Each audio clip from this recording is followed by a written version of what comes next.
Bound by summer storm. Madeline Boone had promised herself she'd never trust a man again, but when she found herself stranded with Rhett Coulter, a gunslinger with nothing left to lose, she had no choice. He sat by the fire, his sharp gaze never leaving hers. "You're scared of me," he murmured. "Smart girl.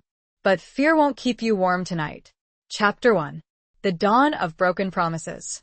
The sun bled crimson across the horizon, painting the parched earth in hues of fire and regret.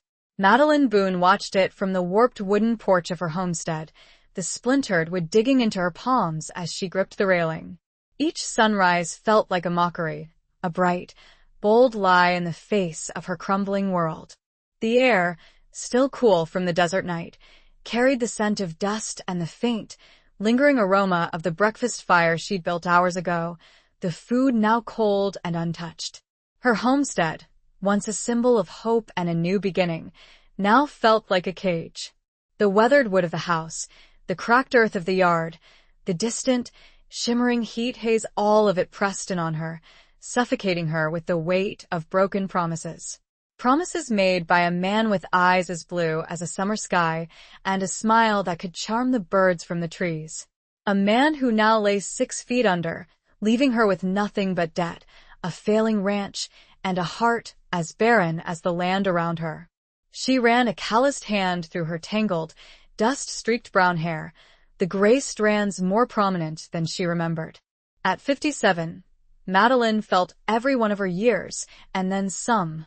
The lines etched around her hazel eyes, once bright with laughter, now spoke of sleepless nights and endless worry. Her hands, once soft and delicate, were now rough and scarred, testament to years of backbreaking work. She wore a simple, faded calico dress, the fabric worn thin in places, a practical garment for a life that demanded resilience, not beauty. The silence of the morning was broken only by the mournful creak of the windmill and the distant, lonely call of a hawk circling high above.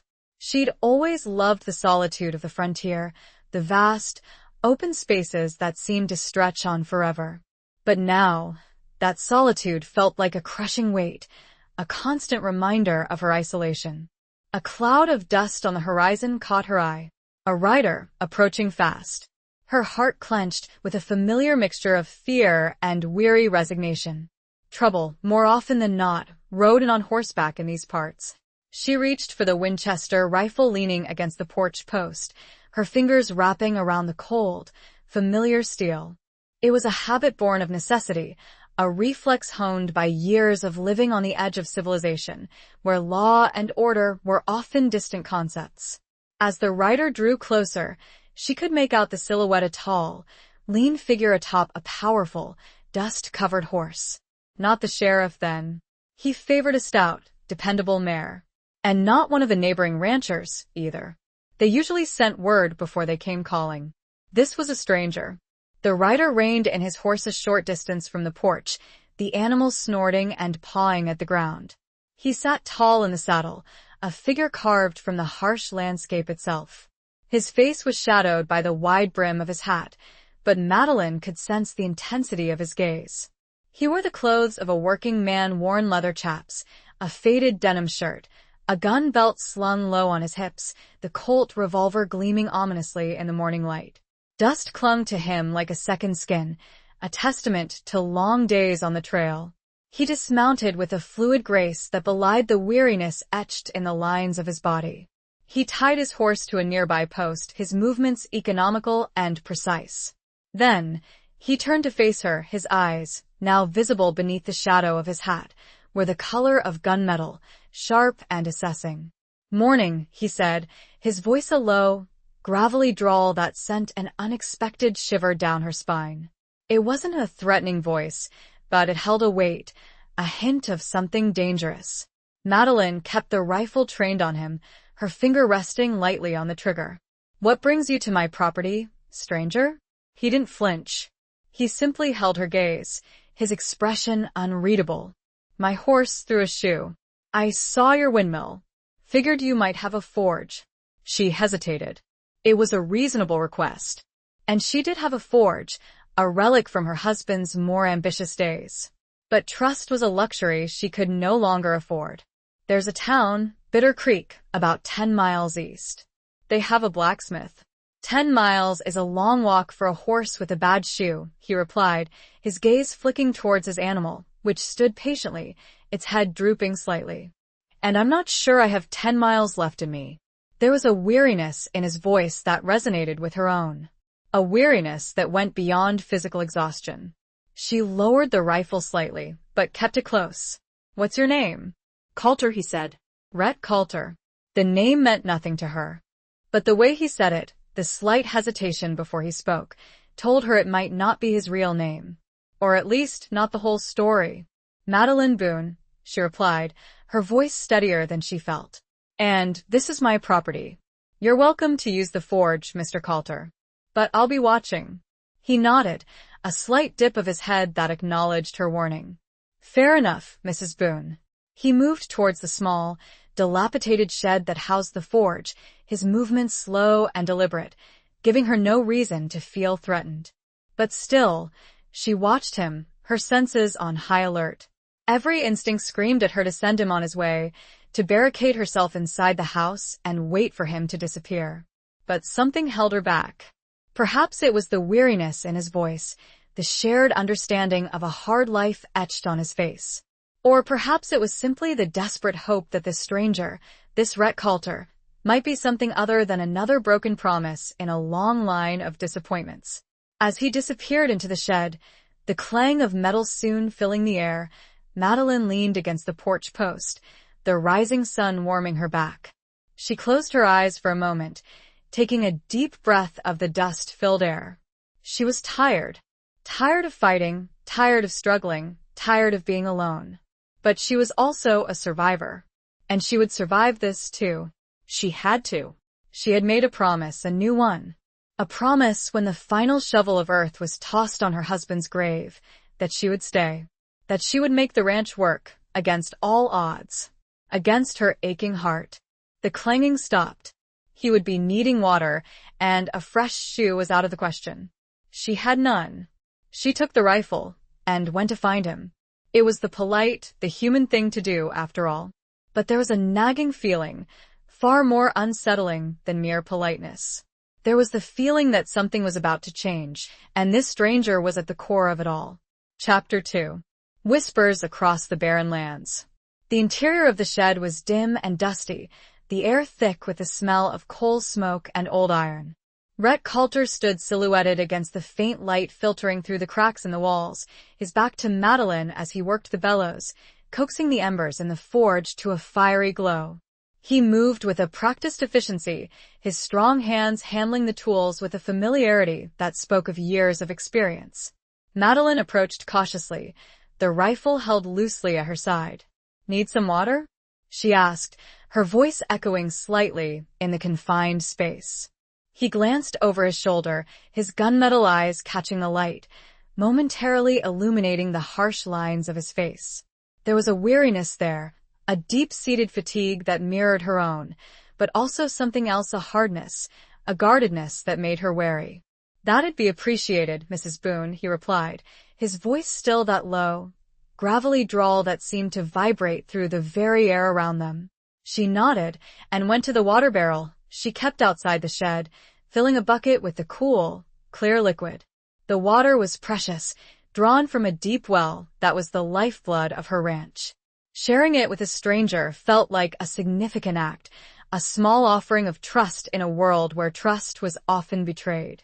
When she returned, he had removed the damaged shoe from his horse's hoof and was examining it with a critical eye.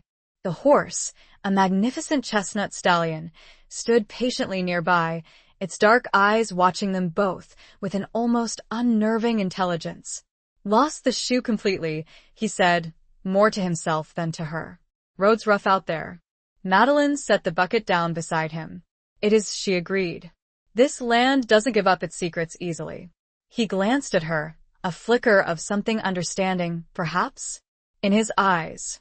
No, it doesn't, he murmured. He took a long drink from the bucket, the water running down his chin and soaking into the dust-caked fabric of his shirt. He wiped his mouth with the back of his hand, a gesture that was both rough and strangely intimate. "You said you were heading east?" Madeline asked, trying to keep the conversation neutral, to avoid the unspoken questions that hung heavy in the air between them. He nodded. "Trying to get to Denver. Heard there might be work." "Work?"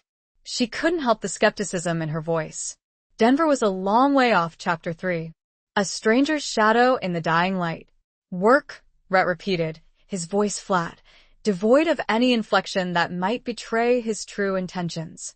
He turned his attention back to the forge, pumping the bellows with a steady rhythm, the flames leaping higher, casting dancing shadows on the walls of the shed.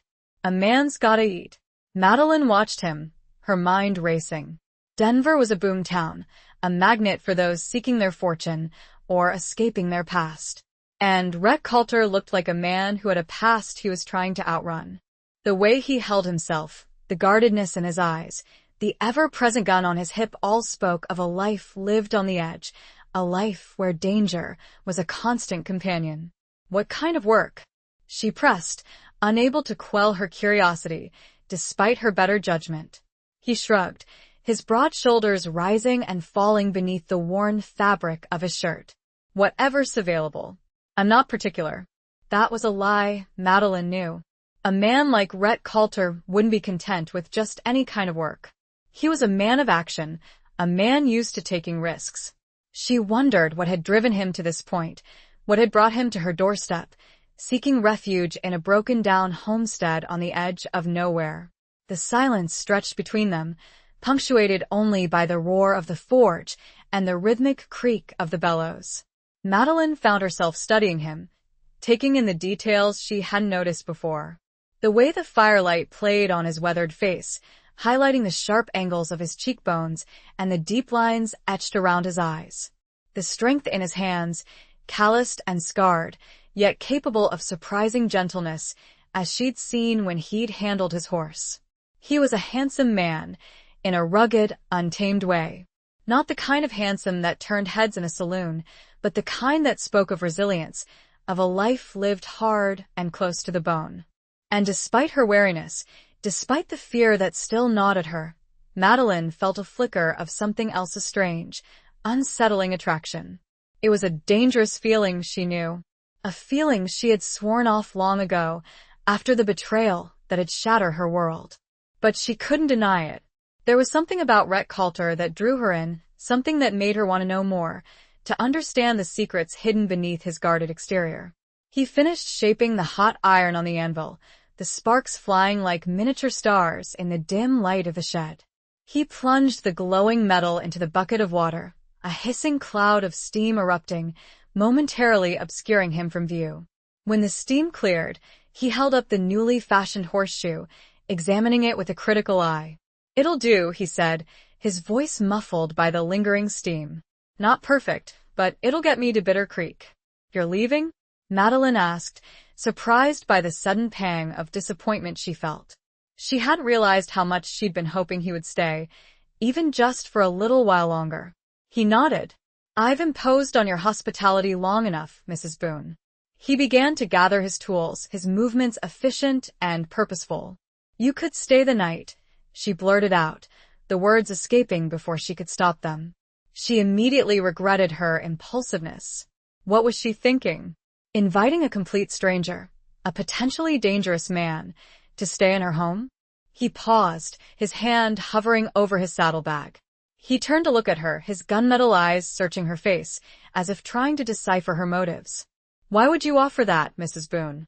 She struggled to find an answer, her cheeks flushing with embarrassment. "It's a long ride to Bitter Creek," she stammered. "And it's getting dark. It's safer to travel in daylight." It was a weak excuse, and she knew it. The truth was, she didn't want him to leave. She wanted him to stay, to share the silence of the evening with her, to break the crushing loneliness that had become her constant companion. He studied her for a long moment, his expression unreadable. Then he slowly nodded. "All right, Mrs. Boone. I'll accept your offer. But I'll sleep in the barn." "The barn?" She couldn't hide her surprise. "There's a spare room in the house. It's more comfortable." He shook his head. "The barn is fine. I'm used to roughing it." Madeline didn't argue. She understood. He was a man who valued his independence, who didn't want to feel beholden to anyone. And perhaps he was also wary of her, of the unspoken questions that hung between them.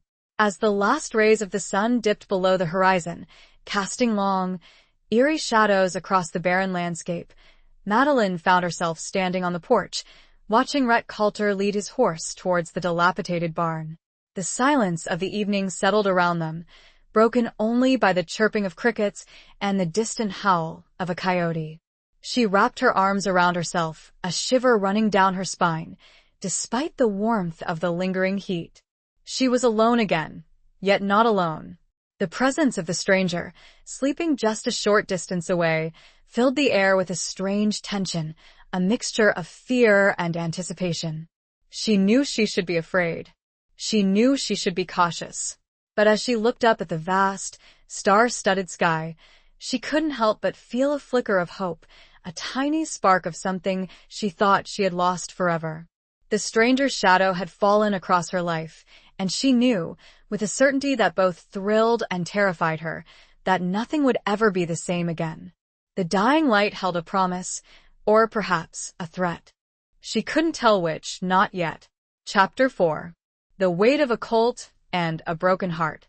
The night was a canvas of deep indigo, pierced by the cold, glittering light of a million stars. Madeline lay in her bed, the thin mattress offering little comfort, her mind a whirlwind of conflicting emotions.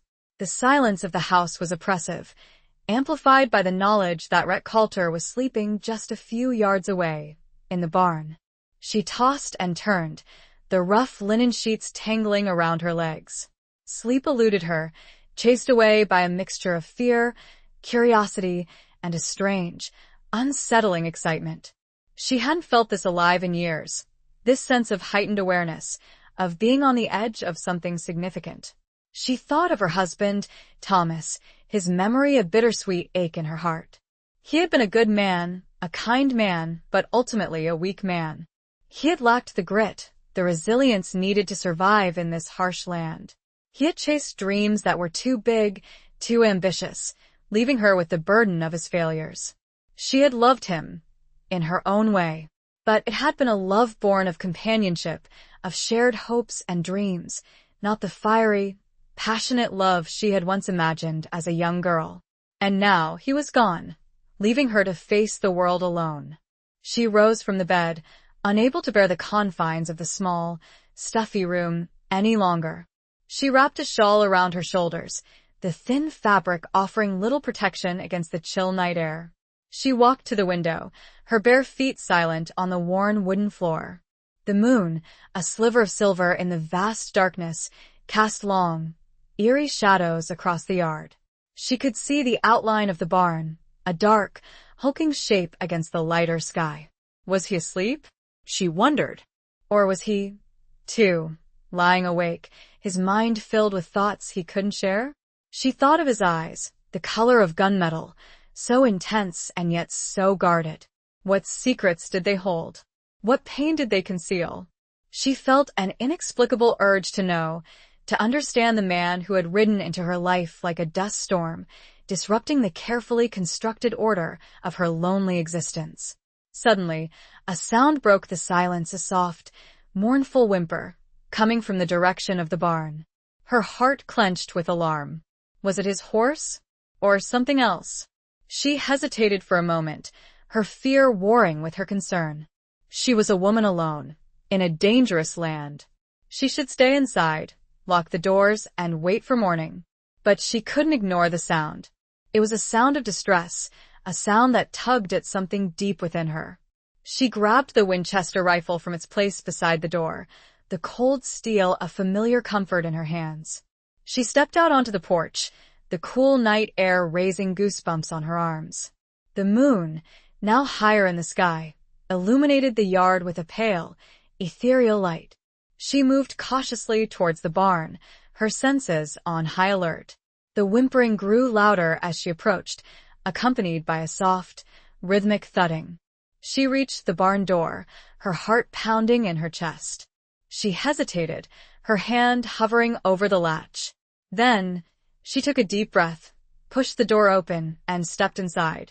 The interior of the barn was dark and shadowy, the air thick with the smell of hay and horses. The moonlight filtering through the cracks in the walls provided only the faintest illumination. She could make out the shape of Rhett's horse, standing calmly in its stall, its head raised, its ears pricked forward. The whimpering was coming from the far corner of the barn, from a pile of hay where Rhett had made his bed. Madeline approached slowly, the rifle held ready. As she drew closer, she could see him, lying on his side, his body curled into a tight ball. He was shivering, his breath coming in ragged gasps. He was having a nightmare. Madeline lowered the rifle, her fear replaced by a surge of compassion. She knelt beside him, her hand reaching out to touch his shoulder. He flinched violently at her touch, his eyes flying open, wide with terror. He stared at her, his eyes unfocused, his breathing still ragged. For a moment, he didn't seem to recognize her. Then, slowly, awareness dawned in his gaze. "Mrs. Boone?" he whispered, his voice hoarse with sleep and fear. "You are having a nightmare," she said softly, her voice trembling slightly. He sat up, pushing himself away from her, his body still tense. He ran a hand through his disheveled hair, his eyes avoiding hers. "I'm sorry," he mumbled. "I didn't mean to disturb you." "You didn't," she replied. "Are you all right?" He hesitated, then nodded. "Yeah, just a bad dream." She knew he was lying. It had been more than just a bad dream. It had been a glimpse into the darkness that haunted him, the pain he carried within him. She wanted to ask him about it, to probe the secrets he kept hidden. But she knew it was too soon. He wasn't ready to share, not yet. I'll leave you to your sleep," she said, rising to her feet. "No," he said quickly, his voice surprisingly urgent. "Stay, please." His plea caught her off guard. She looked at him, her heart aching for the pain she saw in his eyes. She couldn't leave him alone, not like this. She slowly sat back down, the rifle placed safely out of reach. The weight of it, earlier a comfort, suddenly felt like a barrier. He stared straight ahead. "It's always the same," he whispered. "The fire, the screams." He trailed off. The weight of his colt, the ever-present companion, was a counterpoint to the broken heart he surely carried, and it was all weighing on Madeline. She needed to sleep, but sitting there near him, it seemed an impossible task. What was she doing? Chapter 5. Beneath a sky of 1,000 regrets.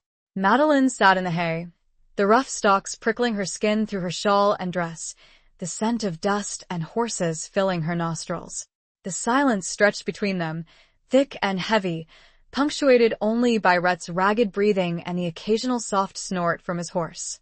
The sliver of moon had shifted, casting new shadows, longer shadows, into the old barn. She wanted to reach out to him, to offer some comfort, but she didn't know how. Words seemed inadequate, clumsy tools in the face of such raw, unspoken pain. She had her own demons, her own regrets, and she knew how deeply they could cut, how they could linger in the darkness, waiting to pounce. "Do you want to talk about it?" she asked finally, her voice barely a whisper, afraid of breaking the fragile truce that had settled between them. He shook his head, his body still tense, his gaze fixed on some distant point in the darkness. "There's nothing to talk about," he said, his voice flat, devoid of emotion. But there was, Madeline knew. There was a whole world of pain and sorrow hidden behind those gunmetal eyes, a story that was waiting to be told. She just didn't know how to unlock it, how to earn his trust. She remembered the stories her grandmother used to tell her, stories of the old days, of the pioneers who had settled this land, of the hardships they had faced, the losses they had endured.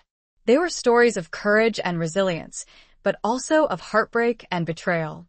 Stories not unlike her own, and perhaps not unlike Rhett's. "My grandmother used to say," Madeline began softly, her voice gaining strength, "that the stars are the eyes of our ancestors, watching over us. She said that every star represents a life lived, a story told, and that even the brightest stars have their own darkness, their own shadows." Rhett didn't respond, but she saw his head tilt, almost imperceptibly, as if he were listening, despite himself. She also said, Madeline continued, that sharing our stories, our sorrows, can help to lighten the burden. That sometimes just talking about it can make the darkness a little less overwhelming. He shifted slightly, turning his head to look at her, his eyes catching the faint moonlight. There was a flicker of something in his gaze, a hint of vulnerability that he couldn't quite conceal. I don't believe in ghosts, Mrs. Boone, he said, his voice still rough, but with a hint of weariness. Neither do I, Madeline replied. But I do believe in the power of stories. And I believe that everyone has a story worth telling. He was silent for a long moment, his gaze locked on hers. Then, slowly, he began to speak, his voice low and hesitant, as if he were unearthing words that had been buried for a long time. It was a long time ago, he said. A different life. I was younger, more foolish. I thought I was invincible. He paused, taking a deep breath, his chest rising and falling beneath his worn shirt. I was riding with a group of men. We weren't exactly law-abiding citizens. Madeline didn't interrupt. She just listened, her heart aching for the young man he had been, the man who had made choices that had led him to this place, to this moment of vulnerability. We raided a small town, he continued, his voice barely above a whisper. A ranch, actually. We thought it would be easy. We were wrong. He stopped again, his body tensing, his hands clenching into fists. Madeline could see the pain etched on his face, the memory of that night still vivid and raw. There was a fire, he said, his voice choked with emotion. It had got out of control. People died. He closed his eyes, his face contorted with anguish. I didn't mean for it to happen. But it did. And I can't forget it. The whimpers from before returned. He squeezed his eyes shut, battling some unseen enemy made of smoke and flame. Madeline felt a surge of compassion for him, a deep understanding of the guilt and remorse that he carried. She knew what it was like to live with regret, to be haunted by the ghosts of the past. She knew the weight was unbearable at times. She reached out and gently touched his arm, her hand resting lightly on his tense muscles. He didn't flinch away this time. He just sat there, his body trembling, his eyes still closed. The touch was tentative, a question more than an answer. It wasn't your fault, she said softly, knowing that the words were inadequate, but offering them anyway. You were young. You made mistakes. But you're not that man anymore. He opened his eyes, his gaze meeting hers. There were tears in his eyes, glistening in the moonlight. How can you know that? He whispered. Because I see you, Madeline replied, her voice firm. I see the man you are now. A man who is haunted by his past, but who is also trying to find his way. A man who is capable of kindness, of compassion. A man who deserves a second chance. He stared at her, his eyes searching her face, as if looking for some sign of deception, some hint of judgment. But he found none. Only understanding and a quiet, unwavering acceptance. He looked at her hand, still resting on his arm. He covered it with his own. It was warm and strong and real. Beneath the sky of 1,000 regrets, a fragile connection had been forged, a spark of hope ignited in the darkness. The weight of the past was still there, heavy and oppressive. But for the first time in a long time, Rhett Coulter felt a glimmer of light, a faint promise of redemption. And Madeline, the woman who had sworn off trust, felt a stirring in her heart, a whisper of something she thought she had lost forever. It was a long way to dawn, but for the first time in a long while, both felt that they might make it. Chapter 6. Echoes of Gunfire and Lost Dreams. The first hint of dawn painted the eastern sky a pale, washed-out gray, chasing away the deepest shadows of the night. Madeline and Rhett sat in silence, his hand still covering hers, the warmth of his touch a comforting presence in the cool, still air of the barn. They hadn't spoken much after his confession, the weight of his words hanging heavy between them. But the silence wasn't uncomfortable. It was a shared silence, a recognition of the pain they both carried, the unspoken understanding of two souls who had weathered their own storms. Rhett had eventually released her hand, but the feeling of connection lingered, a fragile thread woven between them in the darkness. He had shifted, leaning back against a stack of hay, his body still tense, but his breathing more even, his eyes less haunted. Madeline had remained sitting beside him, her back aching from the awkward position, but unwilling to break the spell, to sever the connection that had formed between them. She had watched him, studying his profile in the dim light, the harsh lines of his face softened by the shadows, the vulnerability that he had allowed her to glimpse still lingering in his eyes. As the sky began to lighten, she could see the details of the barn more clearly, the cobwebs hanging thick in the corners, the worn leather of saddles and bridles hanging on the walls, the dust motes dancing in the faint rays of sunlight filtering through the cracks in the wood. It was a place of work, a place of practicality, but it had also become, for one night, a sanctuary, a place of shared vulnerability and unexpected connection.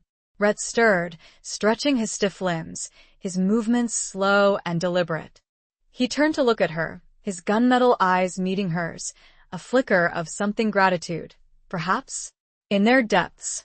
"Thank you, Mrs. Boone," he said, his voice still rough, but with a newfound softness. "For listening." Madeline smiled, a genuine smile that reached her eyes, a smile she hadn't felt in a long time. "You're welcome, Mr. Coulter," she replied. "Sometimes that's all we need. Someone to listen." He nodded, his gaze dropping to his hands, his fingers tracing the worn leather of his gun belt. "I haven't talked about that night in years," he said, his voice barely a whisper. "It's like a locked box, buried deep inside me." "And you don't have the key?" Madeline asked softly. He shook his head. "The key is lost, Mrs. Boone. Thrown away a long time ago." "Maybe," Madeline said, "it's not about finding the key. Maybe it's about breaking the box." He looked at her, his eyes questioning. "Sometimes," she continued, "the only way to be free of the past is to confront it, to tear it open, even if it's painful. To let the light in, even if it blinds you for a while." He was silent for a long moment, his gaze fixed on some distant point beyond the walls of the barn. Then he slowly nodded. "Maybe you're right, Mrs. Boone," he said. "Maybe you're right."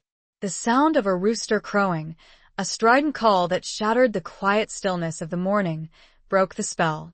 Rhett rose to his feet, his movements still stiff, but with a renewed sense of purpose. "I should get going," he said. "Need to get that shoe fixed before I head on." Madeline stood up as well, brushing the hay from her dress. "I'll make you some breakfast before you go," she offered. He hesitated. "You don't have to do that, Mrs. Boone." "I know," she replied. "But I want to." He smiled then, a genuine smile that transformed his face, chasing away the shadows that had lingered there. It was a brief smile, but it was enough to make Madeline's heart skip a beat. As they walked out of the barn, into the bright, clear light of the new day, Madeline felt a sense of lightness, a lifting of the burden she had been carrying for so long. The echoes of gunfire and lost dreams still lingered in the air, but they were fainter now, less oppressive. The night had been a turning point, a moment of shared vulnerability that had forged a connection between them, a connection that had the potential to heal, to transform. The road ahead was still uncertain, fraught with challenges and dangers. But for the first time in a long time, Madeline felt a glimmer of hope, a belief that she might not have to face it alone. The sun was up, the day was new, and the sound of a hammer on steel already rang out from the forge, the sound of a man fixing something broken. It was, she realized, a good sound, a hopeful sound. Chapter 7. The Unforgiving Path of Second Chances. The aroma of coffee and frying bacon filled the small, sparsely furnished kitchen, a welcome change from the usual silence and stale air. Madeline stood at the stove, her movements practiced and efficient, her mind still replaying the events of the night. She had shared a vulnerability with Rhett Coulter that she hadn't shared with anyone, not even her late husband. And he, in turn, had revealed a glimpse of the pain he carried, the darkness that haunted him. It was a strange, unsettling intimacy, born of shared loneliness and the desperate need for human connection. And it had changed something between them, irrevocably. Rhett sat at the small, wooden table, his back to the window, his gaze fixed on the landscape outside. He looked less like a dangerous gunslinger and more like a weary traveler, his shoulders slumped, his face etched with fatigue. He had washed up at the horse trough, the cold water seemingly reviving him, but the shadows still lingered in his eyes. "It's a beautiful view," he said, his voice breaking the silence, his gaze still fixed on the horizon. Madeline followed his gaze. The land stretched out before them, vast and unforgiving, a tapestry of browns and yellows, broken only by the occasional scrub brush and the distant, shimmering heat haze. It was a harsh beauty, a beauty born of resilience, of the ability to survive in the face of adversity. "It is," she agreed. "But it's also a cruel land. It doesn't give up its treasures easily." He nodded, a slight dip of his head. "Like life," he murmured, more to himself than to her. She placed a plate of bacon and eggs in front of him, along with a mug of steaming coffee. "Eat," she said. "You need your strength." He looked up at her, a flicker of gratitude in his eyes. "Thank you, Mrs. Boone," he said. "You're a kind woman." "Kindness is a rare commodity these days, Mr. Coulter," she replied, sitting down opposite him. "We need to hold on to it, whenever we find it." He began to eat, his appetite surprisingly hearty. Madeline watched him, her mind racing. She was still wary of him, of course. She couldn't afford to be completely trusting, not in this world. But she also felt a growing sense of something else. Compassion, perhaps. Or even affection. It was a dangerous feeling, she knew. A feeling she had sworn off long ago. But she couldn't deny it. There was something about Rhett Coulter that drew her in, something that made her want to believe in the possibility of second chances, of redemption. "What will you do in Denver?" she asked, breaking the silence again. He shrugged. "Like I said, whatever work I can find. Maybe I'll try my hand at prospecting. Heard there's gold in them hills." "Gold fever," Madeline said, a hint of skepticism in her voice. "It's a dangerous disease. It can make men do foolish things." "I've done foolish things before, Mrs. Boone," he said, his voice low and serious. "I'm not afraid of a little danger." "But are you afraid of facing yourself?" she asked, her gaze meeting his. He didn't answer immediately. He looked down at his plate, his fork pushing the eggs around, his appetite suddenly gone. "Maybe," he admitted, his voice barely a whisper. "Maybe that's the scariest thing of all." Madeline reached across the table and gently touched his hand. It was a spontaneous gesture, a gesture of comfort and support. He looked up at her, his eyes searching her face. "You're not alone, Mr. Coulter," she said softly. "We all have our demons to face. The important thing is to keep fighting, to keep trying to find our way." He held her gaze for a long moment, his expression unreadable. Then he slowly nodded. "I'll try, Mrs. Boone," he said. "I'll try." He finished his breakfast in silence, the mood between them shifting, becoming more somber, more reflective. The weight of their shared pasts, their individual struggles, hung heavy in the air. As he rose to leave, Madeline felt a pang of regret. She didn't want him to go. She wanted him to stay, to share the silence of the day with her, to continue the conversation they had started in the barn. Will you come back?" she asked, the words escaping before she could stop them. He paused at the door, his hand on the latch. He turned to look at her, his gunmetal eyes meeting hers. "Maybe," he said. "If you'll have me." "You'll always be welcome here, Mr. Coulter," she replied, her voice trembling slightly. He smiled then, a brief, fleeting smile, but a smile that reached his eyes. "Thank you, Mrs. Boone," he said. "For everything." He stepped out into the bright sunlight, his tall figure silhouetted against a vast, open landscape. Madeline watched him go, her heart filled with a mixture of hope and uncertainty. The path ahead was still unclear, the future still uncertain. But for the first time in a long time, she felt a sense of purpose, a renewed determination to face whatever challenges lay ahead. The unforgiving path of second chances was a daunting one, but she knew, with a growing certainty, that she wasn't walking it alone anymore. And that made all the difference. She watched until he was a speck on the horizon, then turned to clear the table. He might be back, he might not. But she would be ready. Chapter 8. where trust lies bleeding in the dust. The days that followed Rhett Coulter's departure were filled with a strange mixture of quietude and anticipation. Madeline found herself going about her daily chores, tending to her small garden, mucking out the chicken coop, repairing the fences with a renewed sense of purpose, but also with a constant awareness of the empty space he had left behind. She kept expecting to see him riding back over the horizon, his tall figure silhouetted against the setting sun. But the days turned into a week, and the weeks stretched into 2, and still, there was no sign of him. She tried to tell herself that it was for the best. He was a dangerous man, a man with a past he couldn't escape. She was better off alone, safe in her isolation.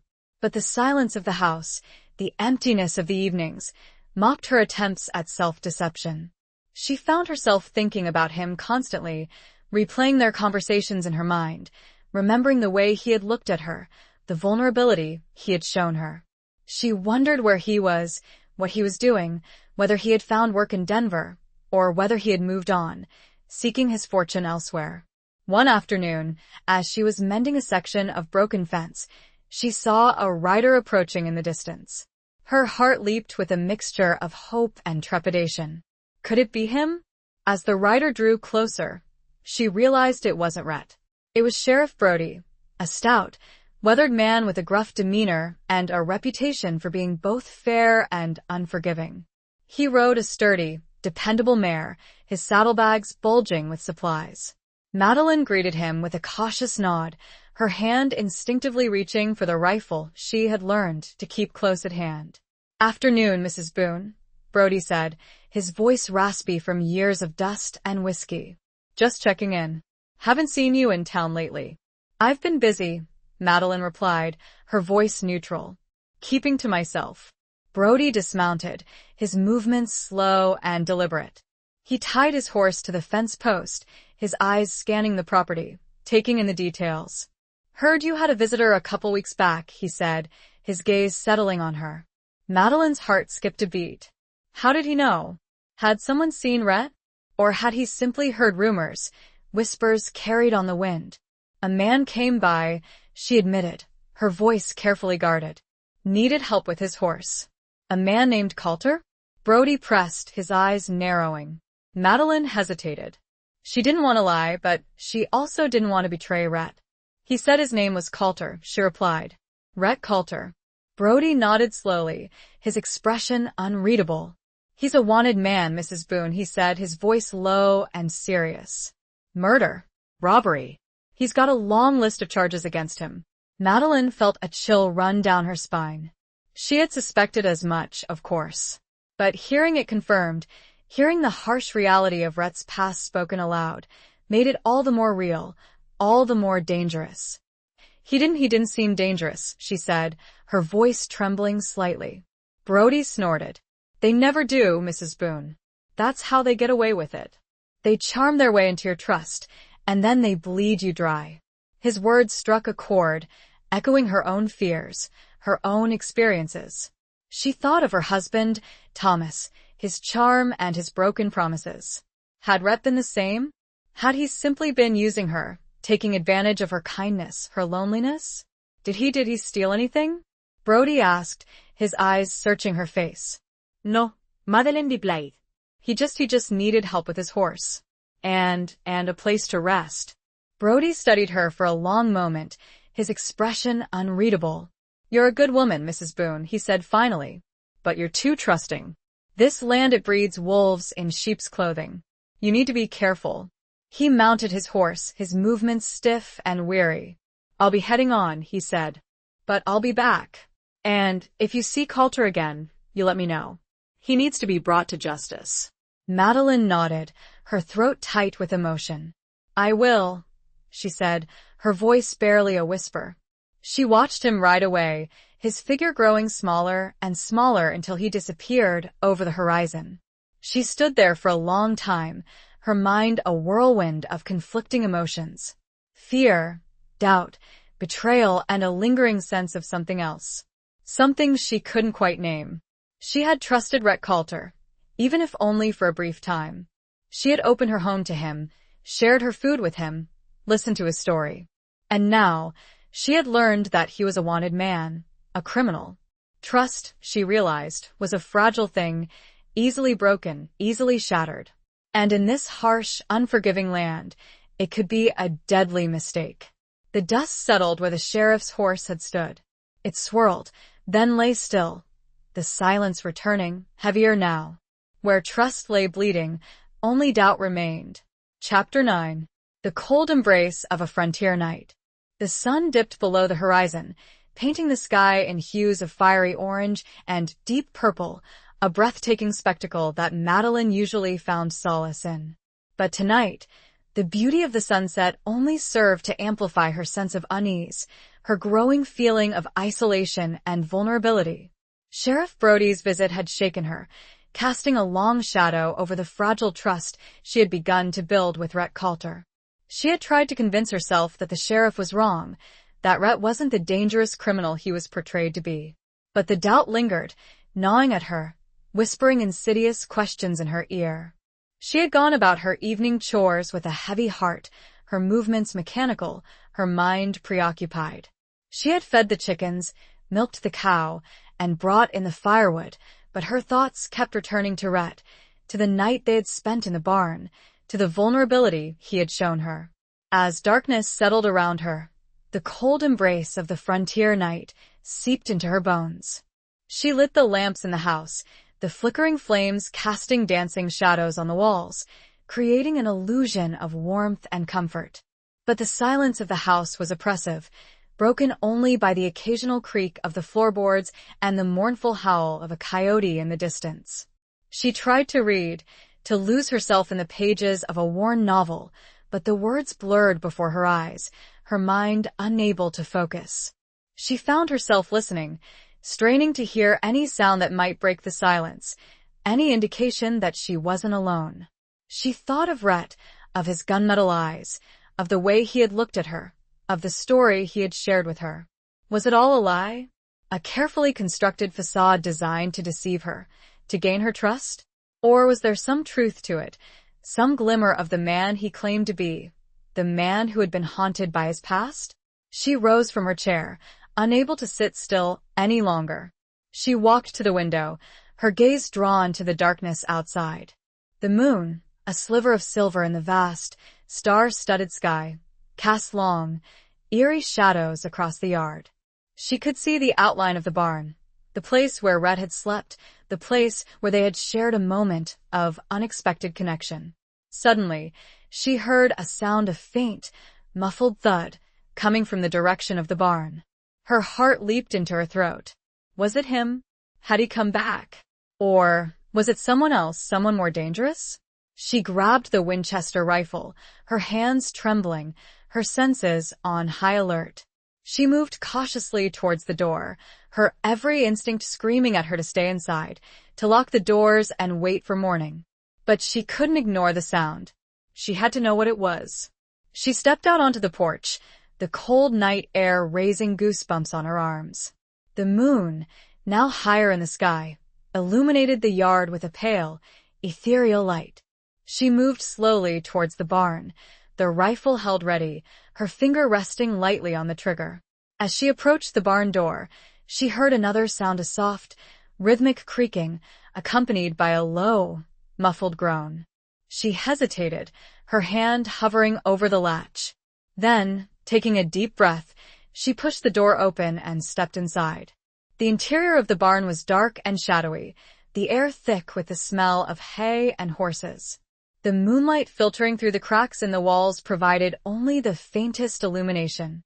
She could make out the shape of her cow, standing calmly in its stall, its head raised. The sound was coming from near Rhett's old makeshift bed. Madeline approached slowly, the rifle held ready. As she drew closer, she could see a figure lying on the ground, their body curled into a tight ball. It was Rhett. He was injured. His shirt was torn and stained with blood, his breathing ragged and shallow.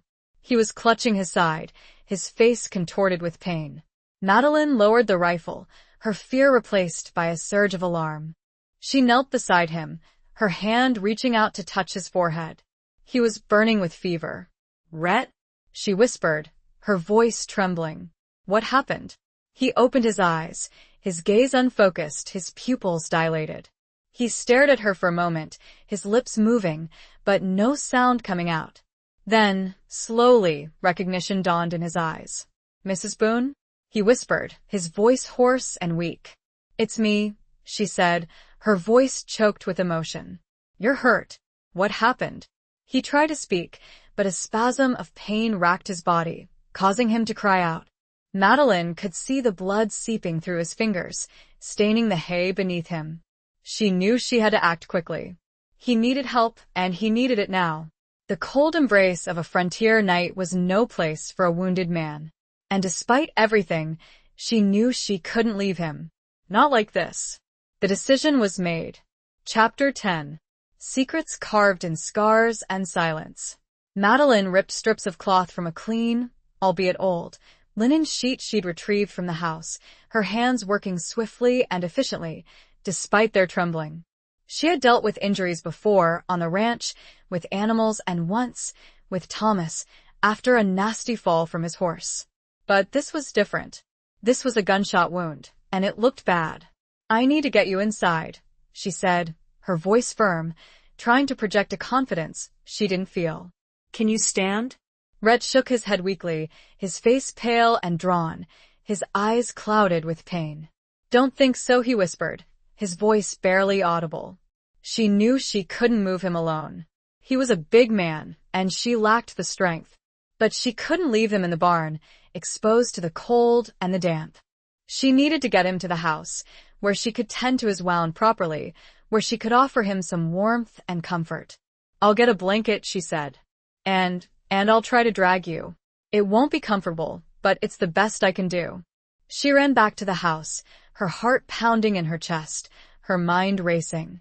She grabbed a thick wool blanket from her bed, along with a bottle of whiskey she kept for medicinal purposes, and a basin of water. She also grabbed her sewing kit, the needles and thread a grim reminder of the task that lay ahead. When she returned to the barn, Rhett was lying still, his eyes closed, his breathing shallow. She feared he had lost consciousness, but when she touched his arm, he stirred slightly, his eyes fluttering open. "I'm back," she said softly. "I'm going to get you inside." She spread the blanket on the ground beside him. Then, with a surge of adrenaline-fueled strength, she managed to roll him onto it. It was a struggle, and he cried out in pain several times, but she persevered, her determination fueled by a desperate need to help him. Then, slowly, painstakingly, she began to drag him towards the house, inch by agonizing inch. The ground was rough and uneven, and the blanket offered little protection. She could hear him groaning with each jolt, each movement, but she couldn't stop. She had to get him to safety. It took what seemed like an eternity, but finally, she reached the porch. She managed to heave him up the steps, one at a time, her muscles screaming in protest. Then, with a final, desperate effort, she dragged him inside, collapsing on the floor beside him, her breath coming in ragged gasps. She lay there for a moment, gathering her strength, her body trembling with exhaustion. Then, she forced herself to her feet. She had to keep going. She had to save him. She lit the lamps, the warm glow filling the room, revealing the extent of his injuries. The blood had soaked through his shirt, staining the blanket beneath him. She gently removed his shirt, her hands trembling as she exposed the wound. It was a clean shot, thankfully, entering his side just below his ribs. But it was deep, and it was bleeding profusely. She cleaned the wound with the whiskey, her touch as gentle as possible, but he still winced in pain. "I needed to sew it up," she said, her voice trembling. It's going to hurt." He nodded weakly, his eyes fixed on her face, his expression a mixture of pain and trust. Madeline threaded the needle, her hands surprisingly steady now, her focus absolute. She had never sewn human flesh before, but she knew what she had to do. She took a deep breath and began to stitch, her movements slow and precise, her heart aching with each pull of the thread. The silence of the room was broken only by Rhett's occasional groans and her own muttered prayers. The secrets carved in scars and silence were many, she knew. His body told a story, one of hardship and violence. But tonight, she was writing a new chapter, a chapter of care, of compassion, of a desperate attempt to save a life. And in that act, she was also, perhaps, saving a part of herself. It was a long, arduous task, and she had no idea if she was doing it right. But she had to try. She had to. Chapter 11. The Price of Freedom, the Cost of Love. The hours that followed were a blur of activity, a desperate race against time and infection. Madeline worked tirelessly, tending to Rhett's wound, changing the bandages, forcing him to drink sips of water and broth. She had managed to stop the bleeding, but he was still weak, his fever raging, his breathing shallow and uneven. She had moved him to her bed, the only comfortable place in the house, and she sat beside him, watching over him, her hand resting on his forehead, monitoring his temperature. She spoke to him softly, soothingly. Even though he was mostly unconscious, her words a mixture of encouragement and prayer. As the night wore on, she began to doubt her ability to save him. She was just a woman alone, with limited skills and resources. She had done everything she could, but it might not be enough. She thought of Sheriff Brody, of his warning about Rhett, of the charges against him. She knew she should report him, turn him in. But she couldn't. Not now. Not when he was lying here, helpless, vulnerable, his life hanging in the balance. She had seen the pain in his eyes, the remorse he carried. She had heard his story, the story of a young man who had made mistakes, who had been caught up in a life of violence, but who was also trying to find his way, to find redemption. She couldn't betray that, even if it meant defying the law. As dawn approached, Rhett's fever finally broke. He stirred, his eyes fluttering open, his gaze focusing on her face. He looked weak, exhausted, but there was a clarity in his eyes, a recognition that hadn't been there before. "Mrs. Boone?" he whispered, his voice hoarse and weak. "You're awake," she said, her voice choked with emotion, relief flooding through her. "You're going to be all right." He tried to smile, but it was more of a grimace. "Thank you," he whispered. "You saved me, you need to rest," she said. "Don't try to talk." He closed his eyes, his breathing becoming more regular, more even. He drifted back to sleep, his body finally relaxing, his hand finding hers and holding it weakly. Madeline sat there, watching him sleep, her heart filled with a mixture of emotions. Relief, gratitude, and something else. Something she hadn't allowed herself to feel for a long time. Something akin to love. It was a dangerous feeling, she knew. A feeling that could lead to heartbreak, to disappointment. But she couldn't deny it. She had grown to care for this man, this stranger who had ridden into her life and turned it upside down. She had seen his vulnerability, his pain, his humanity. And she had responded with compassion, with a fierce determination to protect him, to save him. The price of freedom, she realized, was often high. Rhett had paid a heavy price for his past mistakes, a price that had nearly cost him his life. And the cost of love, she knew, could be even higher. It could mean sacrificing everything, risking everything, for the sake of another. She was willing to pay that price. She knew that the road ahead would be difficult, fraught with challenges and dangers. Sheriff Brody would be back, and she would have to make a choice. Protect Rhett or turn him in. Defy the law or betray her heart. But for now, she would focus on the present, on the man sleeping peacefully beside her, his hand holding hers. She would cherish this moment, this fragile connection, this unexpected gift of love in a world of hardship and loss. The future was uncertain, but for now, she had found something worth fighting for, something worth saving. And that was enough. The faint light of dawn was fully illuminating his face now, and she found a beauty there, a hard-won peace, that made her decision feel right. Chapter 12. Between the Devil and the Deep Blue Sea. The days that followed were a strange interlude, a period of quiet recovery and unspoken tension. Rhett slowly regained his strength, his body mending, his spirit slowly healing. Madeline tended to him with unwavering care, her every action imbued with a tenderness that surprised even herself. They spoke little, their conversations mostly practical, focused on his needs, his recovery. But there was an unspoken understanding between them, a connection that transcended words.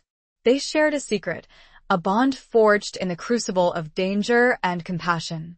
Madeline knew that Sheriff Brody would be back, and she dreaded his return. She had made her decision. She would protect Rhett, but she knew it wouldn't be easy.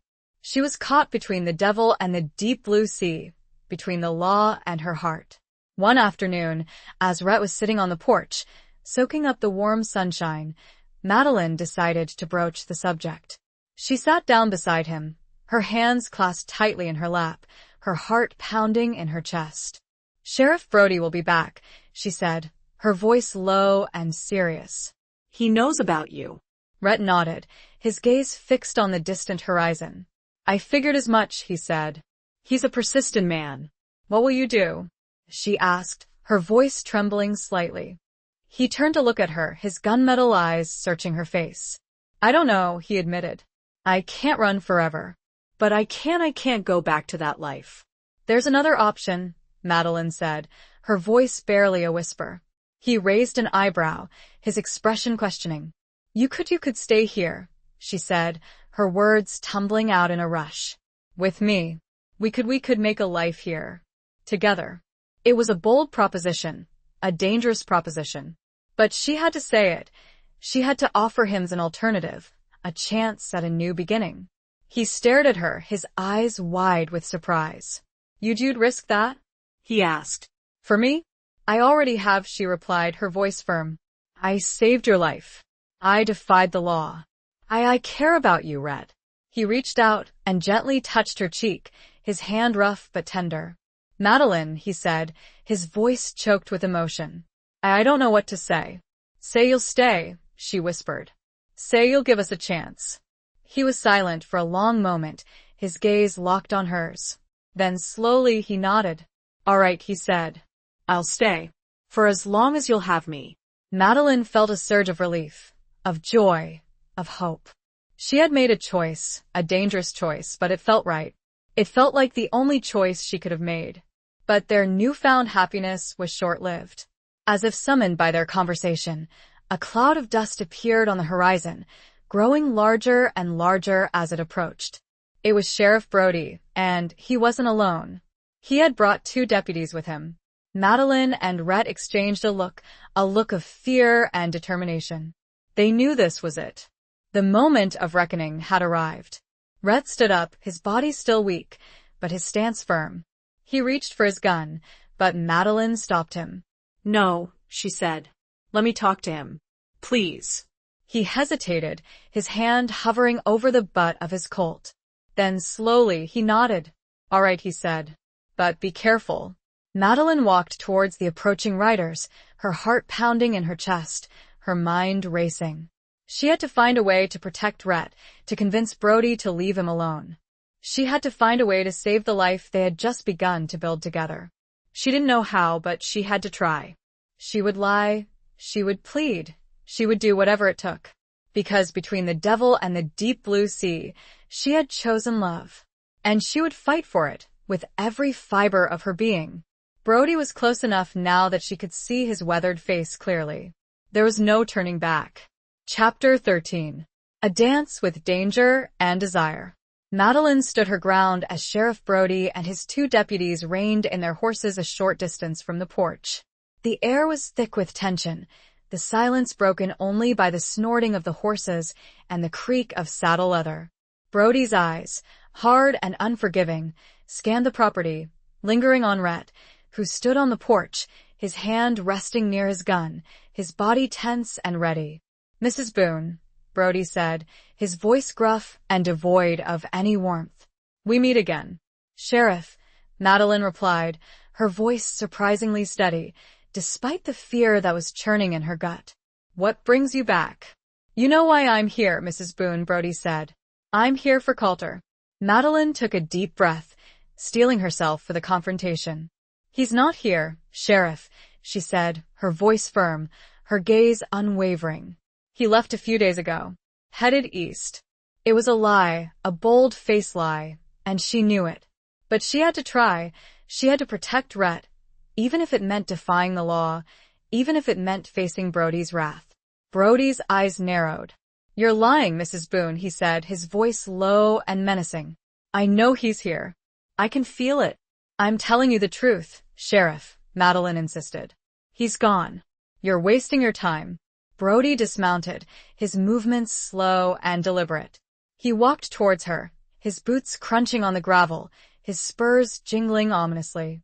He stopped just a few feet away, his face close to hers, his breath hot on her skin. "I don't believe you, Mrs. Boone," he said, his voice a low growl. "And I don't appreciate being lied to. Now, I'm going to ask you one more time. Where is he?" Madeline didn't flinch. She held his gaze, her chin lifted, her eyes defiant. "He's not here, Sheriff," she repeated. "And even if he were, I wouldn't tell you." Brody's hand moved to the butt of his gun, his fingers tightening around the grip. "You're making a mistake, Mrs. Boone," he said. "A big mistake. You're harboring a fugitive, a dangerous criminal. That makes you an accomplice." "He's not a criminal," Madeline retorted, her voice rising. "He's a man who made mistakes, a man who deserves a second chance." "The law doesn't give second chances, Mrs. Boone," Brody said. "The law demands justice." "And what about mercy, Sheriff?" Madeline asked. "What about compassion? Doesn't that count for anything?" Brody's expression softened slightly, a flicker of something doubt, perhaps, crossing his face. But it was gone as quickly as it appeared. "The law is the law, Mrs. Boone," he said. "And I'm sworn to uphold it." He turned to his deputies, his voice hardening again. "Search the property," he ordered. "Find him." The deputies dismounted and began to move towards the house, their hands on their guns, their eyes scanning the surroundings. Madeline knew it was only a matter of time before they found Rhett. She had to do something, anything, to stop them. She stepped in front of Brody, blocking his path. "Please, Sheriff," she pleaded. "Don't do this. He's not a threat to anyone. He's changed." Brody looked at her, his eyes filled with a mixture of pity and contempt. "You're a fool, Mrs. Boone," he said. "You've been charmed by a snake. He'll turn on you, just like he turned on everyone else." "That's not true," Madeline cried. "He's not like that." She couldn't finish the sentence. She couldn't say the words, not in front of Brody, not in front of his deputies. She couldn't admit her feelings for Rhett, her love for him. It was too dangerous, too vulnerable. Suddenly, Rhett stepped forward, his voice calm and resolute. "It's all right, Madeline," he said. "I'll go with them." Madeline turned to him, her eyes wide with shock and despair. "No, Rhett," she cried. "Don't." He smiled at her, a sad, tender smile that broke her heart. "It's the only way," he said. "I can't let you get hurt because of me." He walked towards Brody, his hands raised in a gesture of surrender. "I'm ready, Sheriff," he said. Brody nodded, his expression grim. "You're making the right choice, Coulter," he said. "It'll go easier on you." As the deputies moved to handcuff Rhett, Madeline felt a surge of anger, of desperation. She couldn't let this happen. She couldn't let them take him away. She launched herself at Brody, her hands clawing at his face, her nails drawing blood. "You can't have him," she screamed. "He's mine." It was a foolish, impulsive act, an act of defiance born of love and desperation. But it was also an act that would change everything. The dance with danger and desire had reached its climax, and the music was fading fast. Brody, surprised but strong, easily pushed her away, but not before she saw the shock, the knowing, in his eyes. Chapter 14. The ghost of promises past. The deputies wrestled Madeline back, her struggles fierce, but ultimately futile against their combined strength. She watched, helpless and heartbroken, as they shackled Rhett, his hands bound behind his back, his eyes meeting hers with a mixture of resignation and something else. Was it love? She desperately hoped so. "Let her go," Rhett said, his voice low and firm, his gaze fixed on Brody. "She's done nothing wrong." Brody, still dabbing at the scratches on his face, glared at Madeline, his expression a mixture of anger and something akin to pity. "She's obstructed justice, Coulter," he said. "Harbored a fugitive. She's as guilty as you are." "She was protecting me," Rhett said. "She believed in me. That's not a crime." "It is in my town," Brody retorted. "And in my territory." He turned to Madeline, his eyes narrowing. "You had a choice, Mrs. Boone," he said. "You chose wrong. Now you'll both pay the price." Madeline didn't flinch. She held his gaze, her chin lifted, her eyes defiant, even though tears streamed down her face. "I chose love, Sheriff," she said, her voice trembling but clear. "And I'd do it again." Brody snorted. "Love," he scoffed. "You think that's what this is? You're a fool, Mrs. Boone. A blind, naive fool." He turned to his deputies. "Take them both," he ordered, "to Bitter Creek. We'll hold them there until the circuit judge arrives." The deputies shoved Rhett and Madeline towards their horses, their movements rough and unsympathetic. Madeline stumbled, nearly falling, but Rhett, despite his bound hands, managed to steady her with his shoulder. As they were forced onto their horses, Madeline looked back at her homestead, at the small, weathered house, the dilapidated barn, the barren landscape. It was a place of hardship, of loneliness, but it had also become a place of hope, of unexpected love. And now, it was being taken away from her, just like everything else she had ever cared for. The ride to Bitter Creek was a blur of dust and despair. Madeline sat hunched in the saddle, her body aching, her mind numb. She could feel Rhett's presence beside her, his silent strength a small comfort in the face of her overwhelming fear. As they rode into the small, dusty town, the setting sun casting long, eerie shadows, Madeline saw the faces of the townspeople, staring at them with a mixture of curiosity and condemnation. She recognized some of them: the blacksmith, the store owner, the saloon keeper. They had been her neighbors, her acquaintances, and now they were her judges. The ghost of promises past swirled around her, the echoes of her husband's failures, the weight of her own regrets, the memory of her grandmother's stories. She had tried to build a new life, a life of peace and solitude, but the past had caught up with her, dragging her back into the darkness. They were taken to the small, makeshift jail, a single-room building with barred windows and a heavy wooden door. Rhett and Madeline were separated, placed in adjacent cells, the cold steel bars a stark reminder of their captivity. Madeline sat on the hard, wooden bench, her body trembling, her mind racing. She had lost everything. Her home, her freedom, her love. She looked through the bars, her eyes meeting Rhett's. He was sitting on the floor of his cell, his back against the wall, his gaze fixed on her. He looked defeated, resigned, but there was also a flicker of something else in his eyes, a spark of defiance, a refusal to give up. "I'm sorry, Madeline," he said, his voice low and filled with remorse. I never meant for this to happen." "It's not your fault, Rhett," she replied, her voice choked with emotion. It's my fault. I should have listened to Brody." "I should have." "No," he interrupted, his voice firm.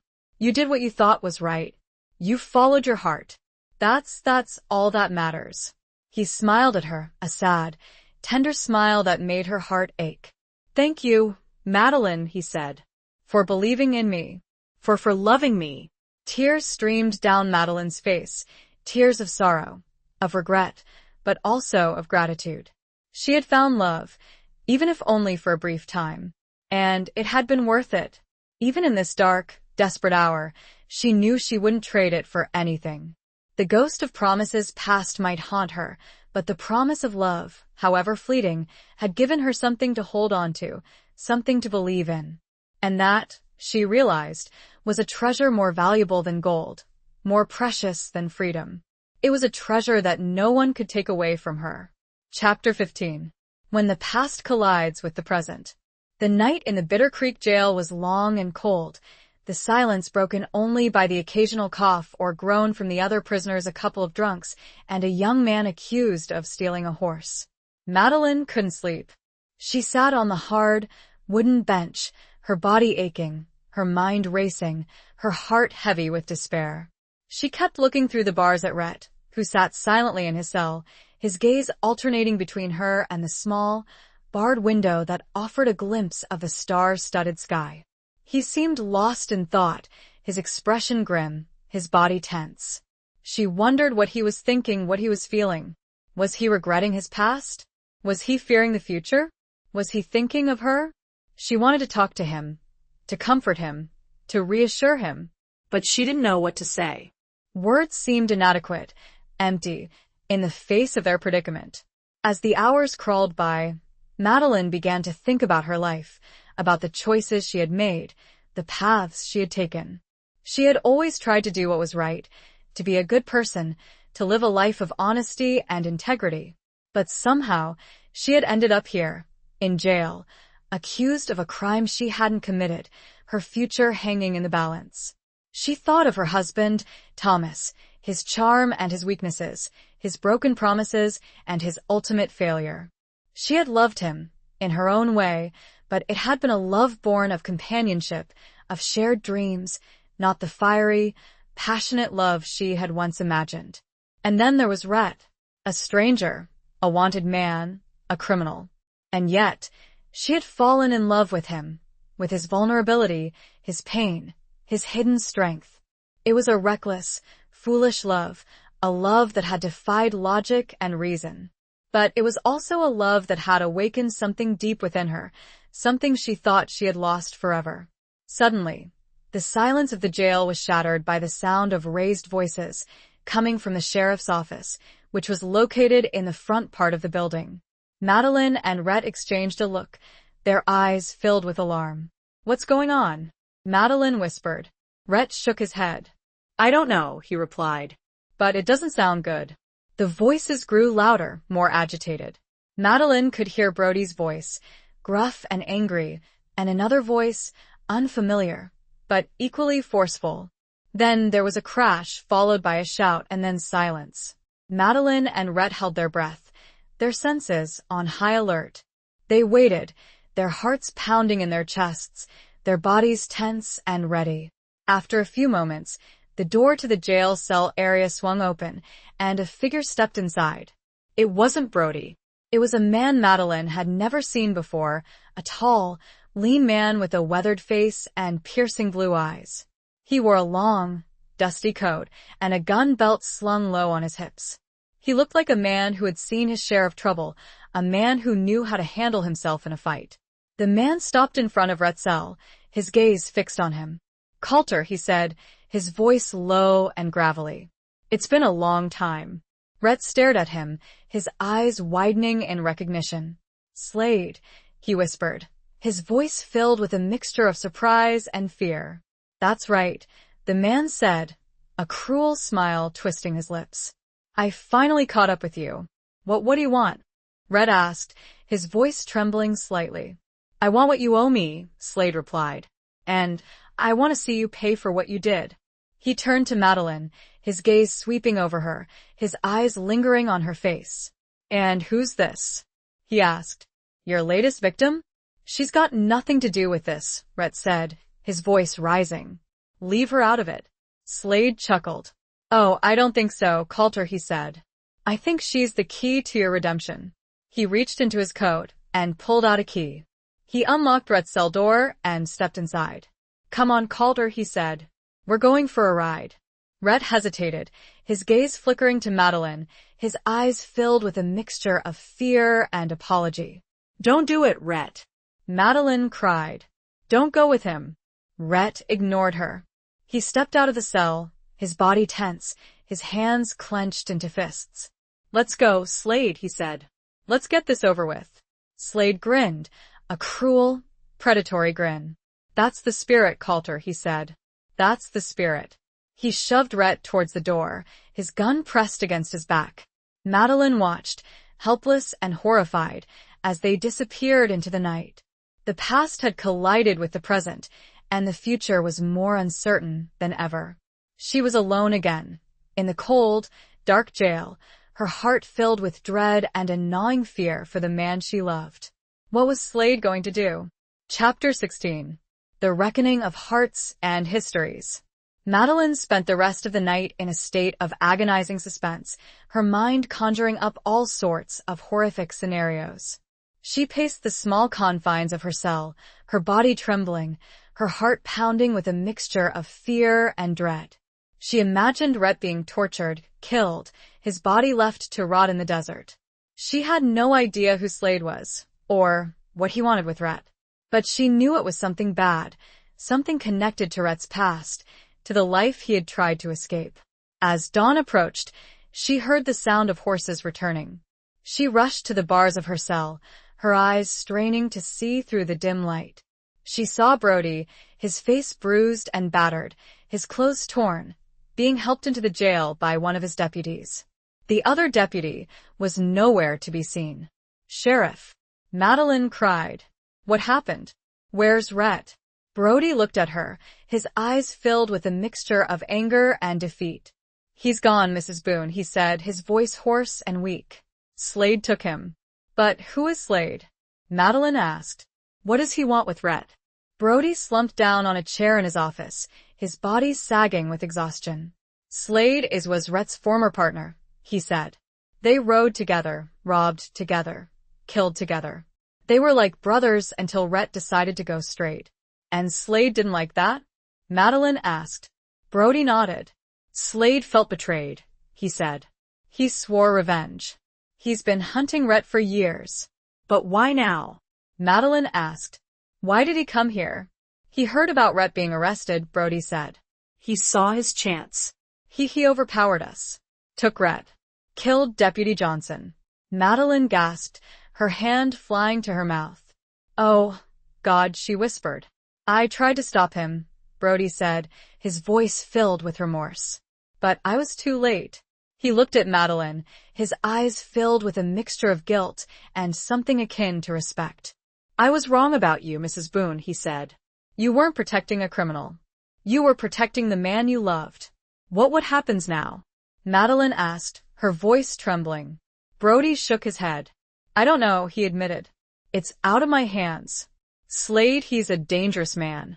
He'll kill Rhett unless what?" Madeline pressed, her heart pounding with a desperate hope. "Unless Rhett can somehow convince him to let him go," Brody said. "Or unless someone can stop him." Madeline's mind raced. She couldn't just sit here and wait for Rhett to die. She had to do something, anything, to save him. "I'm going after them," she said, her voice firm, her eyes determined. Brody looked at her, his expression incredulous. "You're what?" he exclaimed. "You can't be serious. You'll get yourself killed." "I don't care," Madeline replied. "I love him, Sheriff. I'm not going to let him die without a fight." "But you're a woman alone," Brody protested. "You don't stand a chance against Slade." "I'm not alone," Madeline said, her voice gaining strength. I have hope. And I have a will to survive. And I have a reason to fight." She looked at Brody, her eyes pleading. "Please, Sheriff," she said. "Let me go.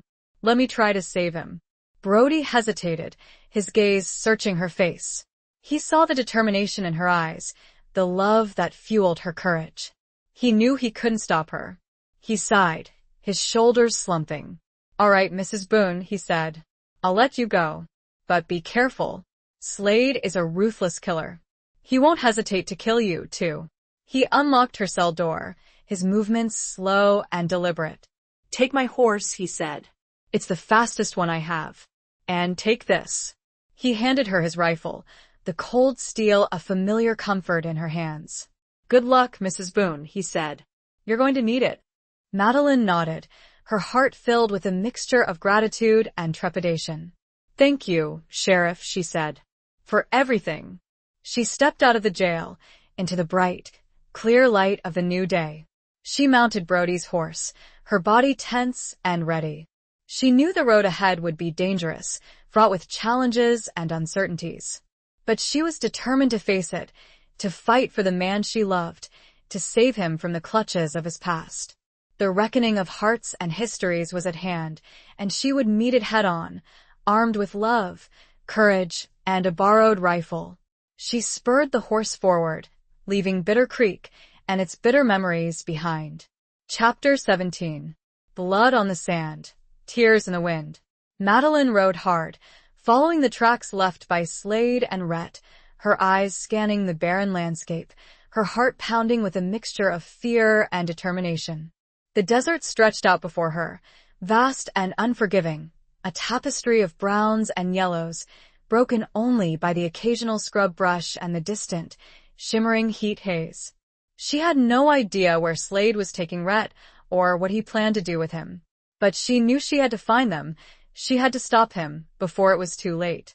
She rode for hours, the sun beating down on her mercilessly, the wind whipping her hair, her body aching from the relentless pounding of the horse's hooves.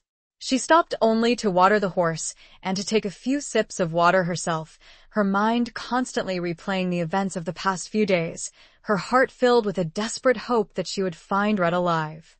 As the afternoon wore on, she began to see signs of a struggle: broken branches, overturned rocks, blood on the sand. Her heart clenched with fear. She knew they were getting closer, but she also knew that Rhett was in danger, that every minute counted. She urged the horse on, her eyes scanning the horizon, her senses on high alert. She saw a plume of smoke in the distance, rising from a small canyon, nestled between two towering mesas. She knew, with a certainty that chilled her to the bone, that that was where Slade had taken Rhett. She approached the canyon cautiously, dismounting a short distance away and tying her horse to a scrub brush. She grabbed the rifle, her hands trembling, her finger resting lightly on the trigger. She moved slowly, stealthily, towards the entrance of the canyon, her every instinct screaming at her to be careful, to be prepared. As she entered the canyon, she heard voices, raised in anger, coming from around a bend in the narrow passageway. She crept closer, her heart pounding in her chest, her breath coming in short, shallow gasps. She peered around the corner, and what she saw made her blood run cold. Rhett was tied to a large rock, his body bruised and battered, his clothes torn and stained with blood. Slade stood over him, a cruel smile on his face, a gun in his hand. "I've been waiting for this, Coulter," Slade said, his voice low and menacing. "For a long time." "It doesn't have to be this way, Slade," Rhett said, his voice weak but defiant. We can work this out." Slade chuckled. "Work it out?" he scoffed. "After you betrayed me? After you left me for dead? There's nothing to work out, Coulter. You're going to die." He raised the gun, aiming it at Rhett's head. Madeline knew she had to act, and she had to act fast. She stepped out from behind the corner, the rifle raised, her finger tightening on the trigger. "Slade," she cried. "Let him go." Slade whirled around, his eyes widening in surprise. He stared at her, his expression a mixture of disbelief and anger. "You?" he exclaimed. "What are you doing here?" "I'm here to stop you," Madeline replied, her voice trembling but firm. "I'm here to save him." Slade laughed, a cruel, mocking laugh. "You?" he scoffed. "You're going to stop me? You're just a woman." "I'm a woman with a gun," Madeline retorted. "And I'm not afraid to use it." She took a step closer, the rifle aimed at Slade's chest. "Let him go, Slade," she repeated, "or I swear I'll shoot." Slade hesitated, his gaze flickering between Madeline and Rhett. He was calculating, assessing, trying to decide what to do. "You wouldn't shoot me, old woman," he said, his voice regaining its confidence. "You don't have the guts." "Try me," Madeline said, her voice cold and steady. Slade grinned, a cruel, predatory grin. "All right," he said. "Let's see if you're as tough as you think you are." He suddenly raised his gun, aiming it not at Madeline, but at Rhett. Madeline reacted instinctively, firing the rifle at the same instant Slade pulled his trigger. The canyon echoed with the sound of gunfire, the smell of gunpowder filling the air. Madeline saw Slade stagger backward, his body jerking, a look of surprise on his face. He dropped his gun, his hands clutching at his chest, blood staining his shirt. But she also saw Rhett slump forward, his body going limp, his head falling to his chest. "Rhett!" Madeline screamed, her voice filled with horror and despair. She rushed to his side, dropping the rifle, her hands trembling as she reached for him. She untied the ropes that bound him, her fingers fumbling with the knots. She cradled his head in her lap, her tears falling onto his face. "Rhett," she whispered, her voice choked with emotion. Please be all right. He stirred slightly, his eyes fluttering open. He looked at her, his gaze weak but focused. "Madeline?" He whispered. "I'm here," she said, her voice trembling. "I'm here." He tried to smile, but it was more of a grimace. "You saved me," he whispered. "But you're hurt," she said, her eyes scanning his body, searching for the wound. She saw it then, the blood staining his shirt, just below his shoulder. Slade's bullet had found its mark. "I'll be all right," he whispered, his voice growing weaker. "Just a scratch," but Madeline knew it was more than just a scratch. It was a serious wound, and he was losing blood fast. She pressed her hand against the wound, trying to stop the bleeding, her tears mixing with his blood. "Hold on, Rhett," she pleaded. "Hold on. I'll get you help." He closed his eyes, his breathing becoming shallow and uneven. "Madeline," he whispered, his voice barely audible. I love you," those were his last words. Madeline held him close, her body shaking with sobs, her heart shattered into a million pieces. The blood on the sand, the tears in the wind, were all that remained of their fleeting love, of their desperate fight for a future that would never be. She stayed there for a long time, cradling his lifeless body, the silence of the canyon broken only by her cries of grief and the mournful whisper of the wind. The setting sun cast long shadows. She was truly alone now. Chapter 18. A desperate gamble for a future. The setting sun cast long, mournful shadows across the canyon floor, painting the scene in hues of orange and purple, a stark contrast to the crimson stain that spread across the sand. Madeline remained there, cradling Rhett's lifeless body, her tears falling silently onto his still face, her heart shattered beyond repair. She had lost him. The man she loved, the man she had risked everything for, was gone. And she was alone, utterly and completely alone, in the desolate wilderness. She didn't know how long she stayed there, lost in her grief, her mind numb with shock and despair. The world around her seemed to fade away, replaced by a vast, empty void. But as the darkness deepened, a flicker of something, a spark of resilience, a refusal to surrender began to stir within her. She had lost Rhett, but she was still alive. And she had a responsibility, a duty, to honor his memory, to carry on his fight. She gently laid Rhett's body down, her hands lingering on his face, her fingers tracing the lines of his weathered features. She closed his eyes, her tears falling onto his eyelids, a final farewell. Then, she stood up, her body aching, her legs trembling, but her resolve firm. She picked up the rifle, the cold steel a familiar comfort in her hands. She had a long journey ahead of her, a journey back to Bitter Creek, back to civilization. But first, she had one more task to perform. She found Slade's body a short distance away, his lifeless eyes staring up at the darkening sky, his hand still clutching at the wound in his chest. She looked at him without emotion, without hatred, without pity. He was just a man who had made bad choices, a man who had caused so much pain and suffering. She searched his body, finding a small pouch containing a few gold coins and a crumpled piece of paper. It was a wanted poster with Rhett's picture on it and a list of his alleged crimes. She tore it up, scattering the pieces to the wind, a symbolic gesture of defiance, of a refusal to let Slade's hatred define Rhett's legacy. Then, she dug a shallow grave, using a sharp rock and her bare hands, her nails breaking, her skin tearing, but she didn't care. She buried Slade, covering his body with sand and rocks, a final act of closure, of letting go of the past. As she stood there, looking at the unmarked grave, she felt a sense of not peace, exactly, but a kind of acceptance. She had done what she could. She had fought for love, for justice, for a second chance. And she had lost. But she had also survived. She turned and walked away, leaving the canyon behind, leaving the ghosts of the past to rest in peace. She mounted her horse, her body weary, her heart heavy, but her spirit unbroken. She rode through the night, guided by the stars, her mind focused on the task ahead. She had to get back to Bitter Creek. She had to tell Sheriff Brody what had happened. She had to start again. As dawn approached, she saw the familiar outline of the town in the distance. She urged the horse on, her heart filled with a mixture of trepidation and hope. She rode into town, her arrival attracting the attention of the early risers.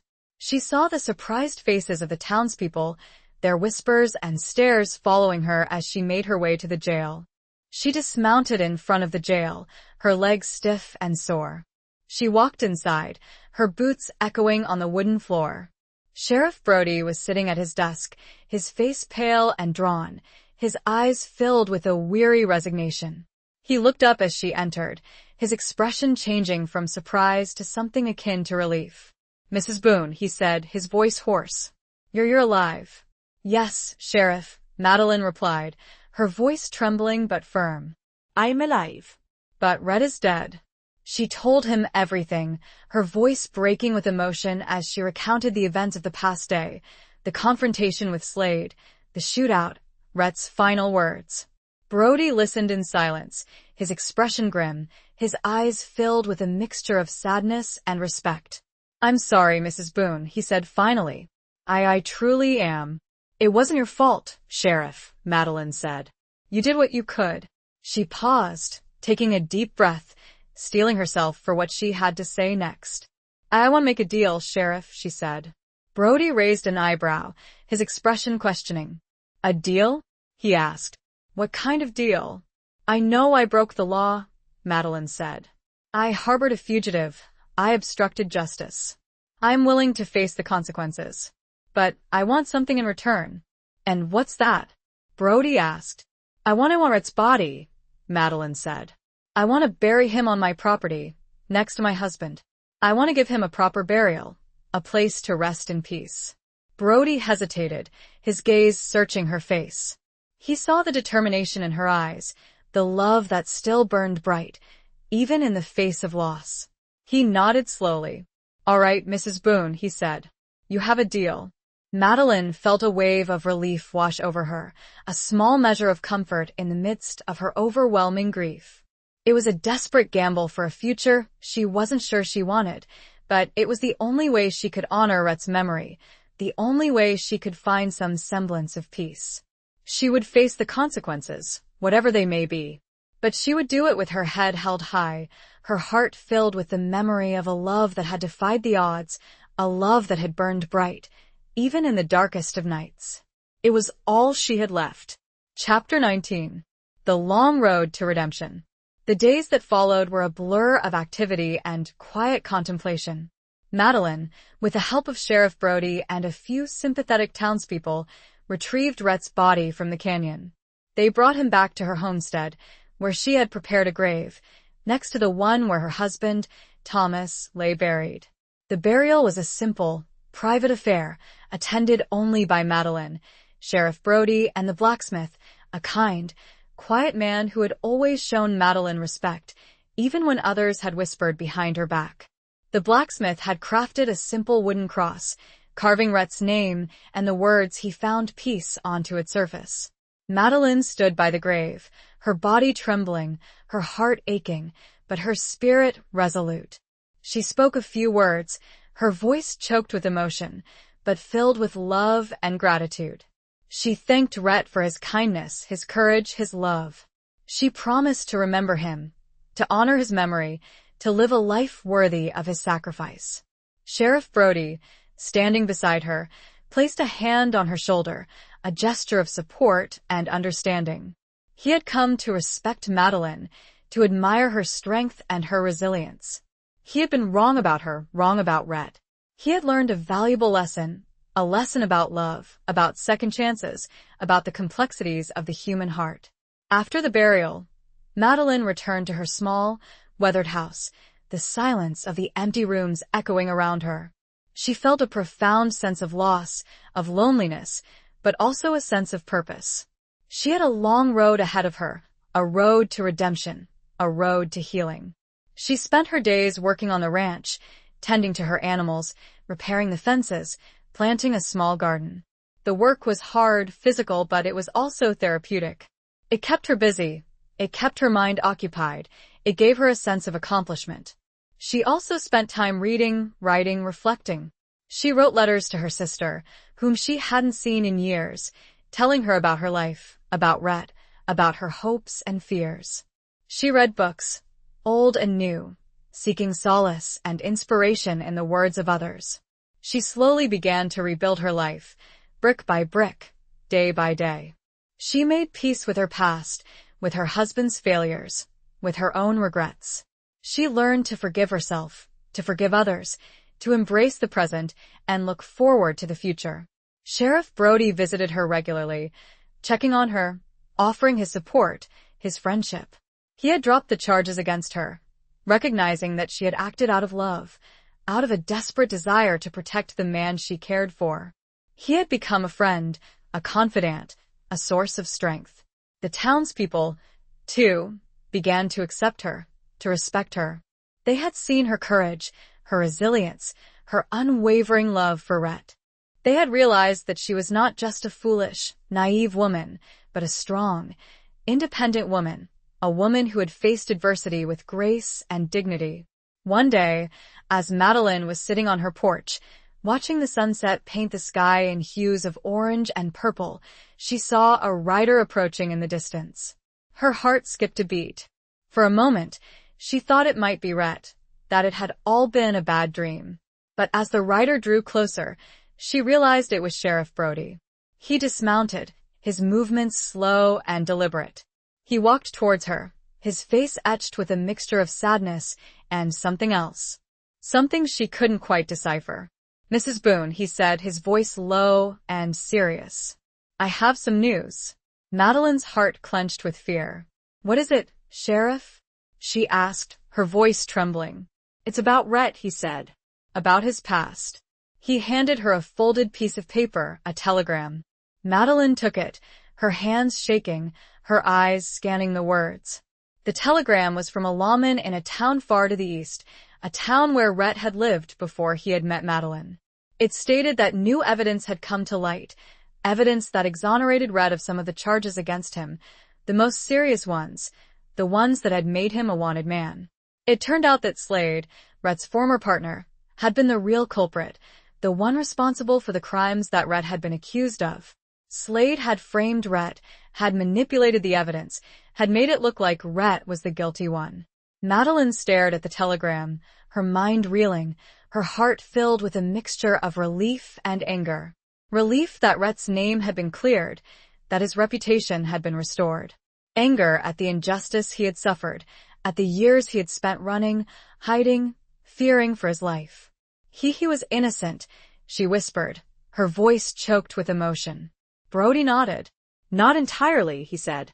"He did some things he wasn't proud of. But he wasn't the monster Slade made him out to be." Madeline felt a wave of sadness wash over her, a profound sense of loss. If only this news had come sooner, before it was too late. If only Rhett had known that he was no longer a wanted man, that he could have started a new life, a life free from fear and guilt. But it was too late. He was gone.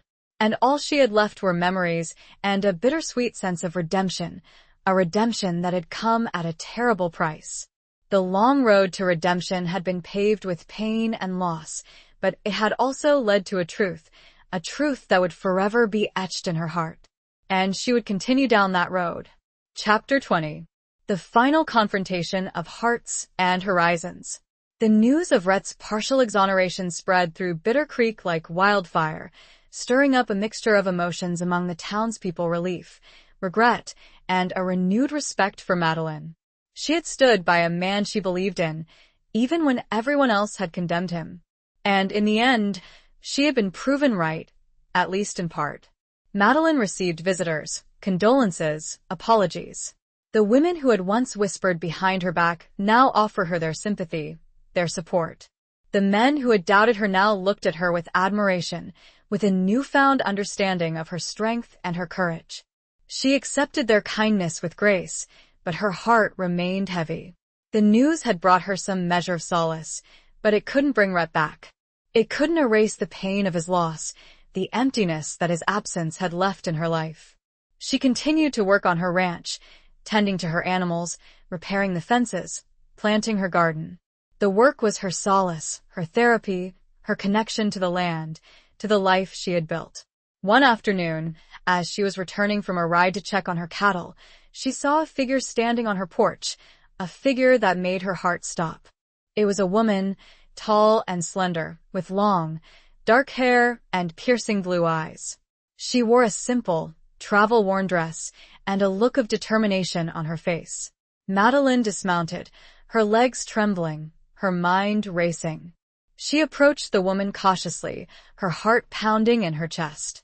"Can I help you?" Madeline asked, her voice barely a whisper. The woman turned to face her, her eyes searching Madeline's face. "Are you Madeline Boone?" she asked, her voice soft but firm. "Yes," Madeline replied. "Who are you?" The woman hesitated, her gaze dropping to the ground, her hands clenching into fists. "My name is Sarah," she said. "Sarah Coulter." Madeline's breath caught in her throat. Coulter. Rhett's name. Could this woman be related to him? I'm Rhett's sister," Sarah said, her voice trembling slightly. Madeline stared at her, her mind reeling. Rhett had a sister? He had never mentioned her. I didn't know he had a sister," Madeline said, her voice choked with emotion. Sarah nodded. We were separated a long time ago," she said. After our parents died. I've been looking for him for years." She looked at Madeline, her eyes filled with a mixture of hope and fear. I heard, he was here," she said. That he died." Madeline felt a wave of sadness wash over her, a shared grief that connected her to this stranger, this woman who had also loved Rhett. "Yes," Madeline said, her voice trembling. "He died. A few weeks ago." She told Sarah everything, her voice breaking with emotion as she recounted the events of the past few months, her meeting with Rhett, their growing love, his final confrontation with Slade, his death. Sarah listened in silence, her face pale and drawn, her eyes filled with tears. When Madeline finished, Sarah reached out and took her hand, her grip surprisingly strong. "Thank you," Sarah said, her voice choked with emotion. "For telling me." For loving him." I loved him very much," Madeline said, her tears falling freely now. "I know," Sarah said. "I can see it in your eyes." They stood there for a long moment, two women connected by grief, by love, by the memory of a man who had touched both their lives in profound ways. I have something for you," Sarah said, reaching into her bag. She pulled out a small, worn leather-bound book. "It's Rhett's journal," she said. He always kept a journal. He wrote in it every day. I thought you should have it." Madeline took the journal, her hands trembling. She opened it, her eyes scanning the familiar handwriting, the words that Rhett had penned, the thoughts and feelings he had shared with no one but himself. As she read, she discovered a new side to Rhett, a deeper understanding of his past, his struggles, his dreams. She read about his childhood, his family, his love for his sister. She read about his regrets, his mistakes, his desire for redemption. And she read about her. He had written about her extensively, about their first meeting, their growing connection, their shared vulnerability, their love. He had written about his hopes for a future with her, a future that had been tragically cut short. Madeline closed the journal, her heart aching, her tears flowing freely. She had loved Rhett, and he had loved her. It was a love that had defied the odds, a love that had blossomed in the harsh, unforgiving landscape of the frontier. And it was a love that would live on, in her heart, in her memories, in the pages of his journal. The final confrontation of hearts and horizons had come and gone, leaving behind a trail of sorrow and loss, but also a glimmer of hope, a sense of closure, a promise of a new beginning. Madeline looked at Sarah, a woman who had also shared a bond with a complicated man. They had found each other, through him. Madeline knew she had to move forward, to rebuild her life, to find a way to honor Rhett's memory. And she knew she wouldn't be alone. She had Sarah, a newfound friend, a connection to Rhett's past, a companion on the long road ahead. She held the journal close and, with a final nod to Sarah, turned back to the house. Epilogue. The years that followed were a testament to Madeline's resilience, her strength, her unwavering spirit. She remained on her ranch, her home, the place where she had found love, lost love, and ultimately found herself. She and Sarah became close friends, sisters in spirit, bound together by their shared love for Rhett, by their shared grief, by their shared determination to live a life worthy of his memory. Sarah stayed for a while, helping Madeline with the ranch, sharing stories of Rhett, their childhood, their family. It was a healing time, a time of connection, of rebuilding. Eventually, Sarah decided to move on, to start a new life in a town further west, a town where she could build her own future, free from the shadows of the past. But she and Madeline remained in contact, writing letters, visiting each other occasionally, their bond unbreakable. Madeline continued to work on her ranch, tending to her animals, cultivating her garden, embracing the solitude and the beauty of the frontier. She found solace in the rhythm of the seasons, in the vast, open spaces, in the quiet companionship of the land. She never forgot Rhett. His memory lived on, in her heart, in her thoughts, in the small, wooden cross that marked his grave, next to her husband's. She often visited his grave, talking to him, sharing her joys and sorrows, her hopes and fears. She felt his presence there, a comforting presence, a reminder of the love they had shared, the brief, fleeting happiness they had found. Sheriff Brody remained a friend, a confidant, a source of support. He had retired from his position, handing over the reins to a younger man, but he continued to live in Bitter Creek, a respected member of the community. He often visited Madeline, sharing a cup of coffee, a conversation, a silent understanding.